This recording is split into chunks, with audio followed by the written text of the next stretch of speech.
chicken wing. So chicken wing ni kita belah dua macam ni, kita belah dua chicken wing. So bahan-bahan dia ni saya pakai, tengok saya pakai serbuk cili, serbuk perasa, mix herb, oregano, thyme, marjoram, mix herb.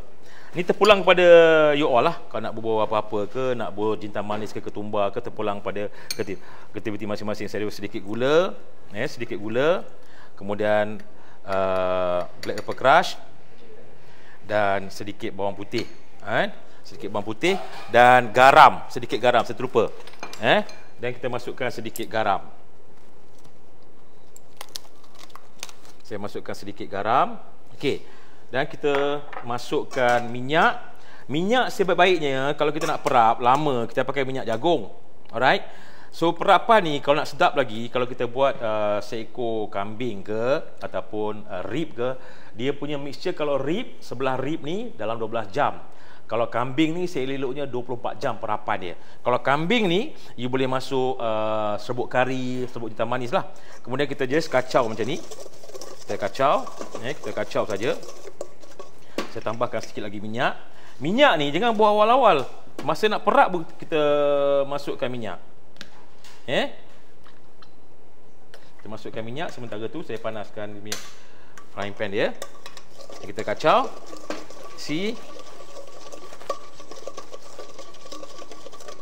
Kacau ni. Kemudian kita masukkan chicken wing.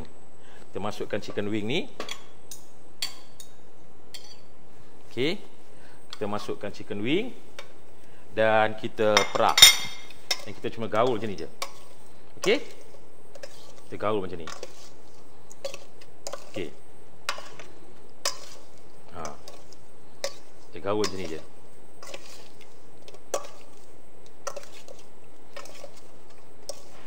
Okey. Tip juga, yang ni sama ada kita panggang ataupun kita boleh roast dalam ketuhar. Panaskan tuhar 180 darjah Celsius, kita panggang lebih kurang dalam 15 minit atau 20 minit. Ataupun basic yang sama juga, kita boleh goreng. Kita boleh goreng. Kalau kita nak sedap lagi, terpulanglah. Boleh masukkan serai, boleh masukkan lengkuas, boleh masukkan kicap manis, boleh masukkan sos tiram. Ingat pesan chef, in order to be a good chef, you must be creative. Chef yang terbaik dalam dunia adalah ibu kita. Pastikan walaupun macam ni, bismillahirrahmanirrahim, subhanallah, subhanallah, ya latif, ya latif. Sebab apa? Makanan yang bersihlah melahirkan insan yang terbaik, anak yang soleh, suami yang baik, keluarga yang bahagia, murah rezeki. Apa-apa kita masak, kita kena ikut sunnah Nabi Muhammad SAW kita ni. Alright? Jadi, sementara tu juga, saya panaskan kuali, kita panggil frying pan, kemudian kita just letakkan ayam.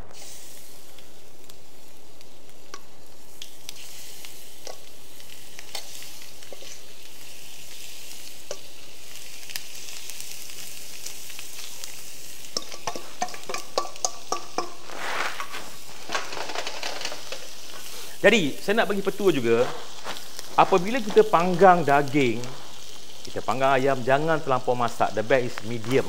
Tengok ni, macam mana kita nak tahu medium? Tengok tangan chef ni. Pegang kuat-kuat. Tekan sini. This is well done. Tekan sini. Medium. Relaxkan tangan sikit, medium rare.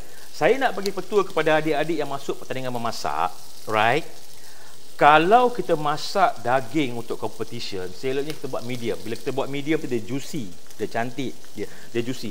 Jangan buat well done. Kalau kita buat well done, urat dalam daging tu akan tarik, daging kita akan keras.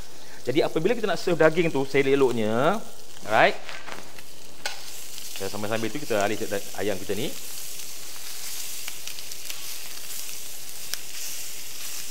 Kontrol api jangan terlalu kuat sangat, nanti dia burn. Okay.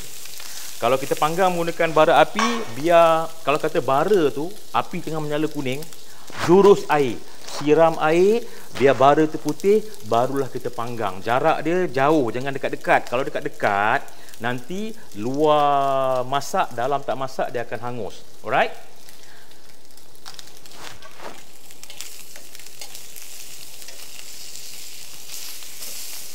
Okay, lebih kurang macam ni. lebih kurang dalam 10 minit. Saya tak nak lama-lama sebab ini TikTok ni seleloknya jangan lebih pada 12 minit. Orang boring. Okey, dah hampir siap. Dan kita angkat. Alright. Dan kita just